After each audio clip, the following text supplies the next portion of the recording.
Taurus, hi! Welcome to Mr. Queen PH. At itinan natin ang energies na parating sa inyo ngayong solar eclipse in Aries na mangyayari ngayong April 8 to 9, 2024. Depende na yan sa kung anong bansa kayo nakatira. Pero dito sa Pilipinas, that is on April 9, 2024 at 2:20 a.m. Sa madaling araw yan. Ano ba yung solar eclipse? So ito yung panahon na yung buwan ay pumapagitna sa araw at sa Earth, no? So sa mundo. So kaya binablock ng moon yung liwanag na binibigay ng sun sa Earth. Kaya may parts ng mundo na madilim kahit na umaga. Oo. So I think yan ay nasa North America. Okay? So sa spiritual naman, in spiritual sense, ang solar eclipse is a major event. It is a bringer of change, no? Major change sa collective. And also, since ang solar eclipse ay new moon, so this is about new beginnings, new opportunities opening up para sa inyo. Okay? So, this is also mga energy na medyo may pagka-unpredictable, exciting, may mga surprises, no, unexpected.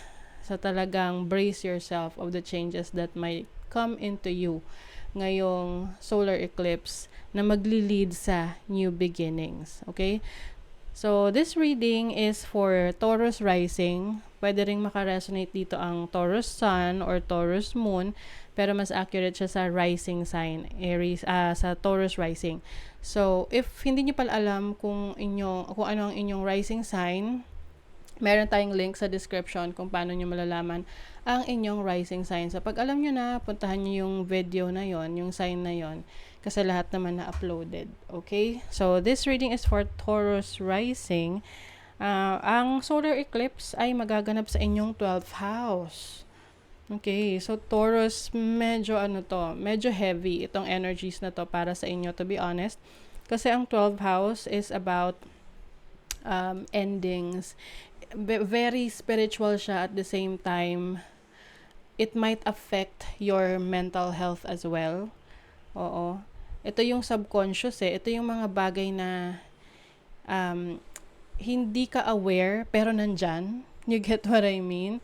Na pwedeng meron kang past trauma na akala mo naka-move on ka na, pero pag may na-trigger sa'yo, biglang babalik yung traumatic experience na yon, and you might be affected mentally, no, and emotionally.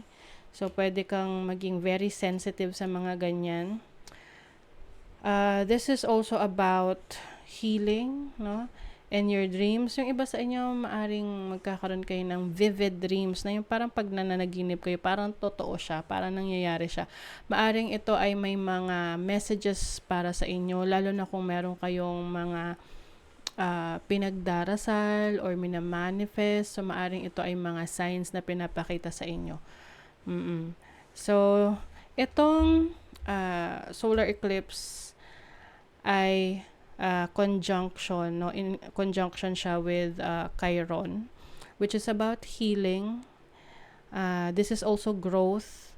So I feel like you are releasing a past energy na talagang nasaktan ka, na parang ito yung yung mga bagay na hindi mo hinaharap before, na pwede kasing yung iba in denial, no, na ayokong i-deal yan kasi masyadong inconvenient, no? So, yung iba sa inyo, maaari ring magkaroon ng endings, no? Ending of a cycle, ending of a relationship, ending of a situation, na you will be healed from that because of that ending, na medyo, alam nyo, sa totoo, nire-read ko pa lang, nabibigatan na ako sa energy na yan. But, it's part of you na, kumbaga part yan ng pag-grow mo as a person. Okay? And the North Node is also in your 12th house right now. So, a lot of growth para sa inyo. Taurus rising, you are being led to your destiny. Okay? Nagkakaroon kayo ng, yung iba sa inyo merong shadow work na gagawin. Yung iba naman, meron na kayo talagang hindi maiiwasan na issue na kailangan nyo na talagang harapin para mag-grow kayo, para mas mag-mature kayo. Okay? Venus is also in Aries right now. So, nasa 12th house nyo yan. So, I feel like meron kang mga gustong i-improve sa sarili mo na parang you feel like you are limited. That's why, meron kang kailangang i-release yung limitation na yon. Kasi pwedeng ang naglilimit rin sa sarili mo ikaw.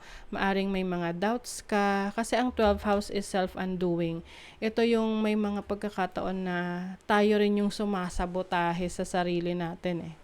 'Di ba? So, for example lang naman, may mga utang ka. So, yung mga utang mo na yon, hindi mo siya binayaran. Dahil kumbaga parang akala mo, you will get away from that. Pero actually, it's a way, parang sarili mo rin yung sinabotahe mo nun because your credit history will be affected. 'Di ba? So, kahit na iwasan mo yon, ikaw pa rin yung hahabulin nun in the future kasi hindi naman siya mawawala. You get what I mean? So, anything na you're trying to avoid, pinipilit mong iwasan, will just pull you back dahil unfinished business siya. 'Di ba? So, it's time for you to focus on what needs to be fixed, ano yung dapat ayusin, para maka-move forward ka. Oo. What needs to be healed. So, kung meron kang mga dinadalang sama ng loob dyan, of course, tao lang tayo, nasasaktan, nagtatanim ng sama ng loob. But, kung ito naman tayo na yung naaapektuhan in a negative way, then, hindi siya worth it na panghawakan pa. You have to release that. Okay? You also have the Mercury in your 12th house, which is in retrograde right now. I feel like parang may power struggle sa inyo ngayon, Taurus. Alam niyo yung parang pinipigilan mo yung sarili mo na i-express yung sarili mo.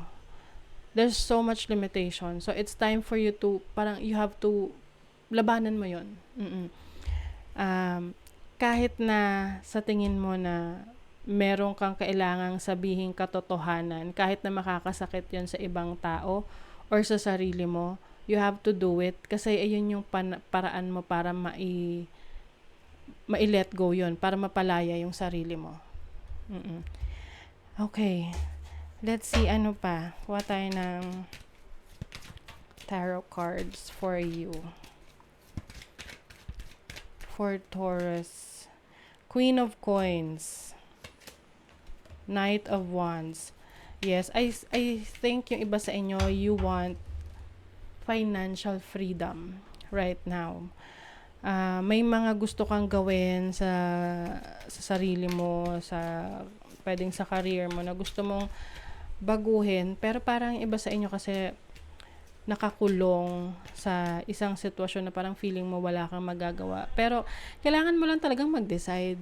Okay? Let's say for example, ikaw ay isang breadwinner. Hindi ka na masaya kasi sobrang pagod ka na, feeling mo walang tumutulong sa'yo. You are so drained emotionally, physically. But alam mo sa sarili mo na meron kang pwedeng gawing pagbabago para makaalis sa ganyang sitwasyon. Pero hindi mo ginagawa kasi nga natatakot ka doon sa changes na pwedeng idulot nito sa'yo at sa mga taong nakaasa sa'yo. You have to free yourself. Ayan o. Charting a course. Meron kang bagong path na susubukan. And I feel like yan yung magpapalaya sa'yo ngayon. Be brave, no? Ito yung time na kailangan magpakatatag ka para makaalis ka sa comfort zone mo, makapag-explore ka ng bago. What else for Taurus? you have Ansus. So itong Ansus is about wisdom, insights. I think mas lalo kang nagiging mature in your spiritual mental level, no? Um, Maraming insights marami kang natututunan. Oh, ito, this makes sense. Alam nyo, now this is about limitations, delays. So for some of you, maaring kayo mismo ang naglilimit sa kakayanan nyo. Kasi, yun nga, self-sabotage, sinasabi na, hindi ko kaya yan, ganyan-ganyan. Pero, kaya mo. It's all in your mind. And Berkanu here is new beginnings. Oh my God, Taurus. Berkanu is divine new beginnings and being fertile, being productive. So, marami kang pwedeng gawin, Taurus. You really need to help yourself. Okay? So, that is your reading, Taurus. Thank you so much. Bye.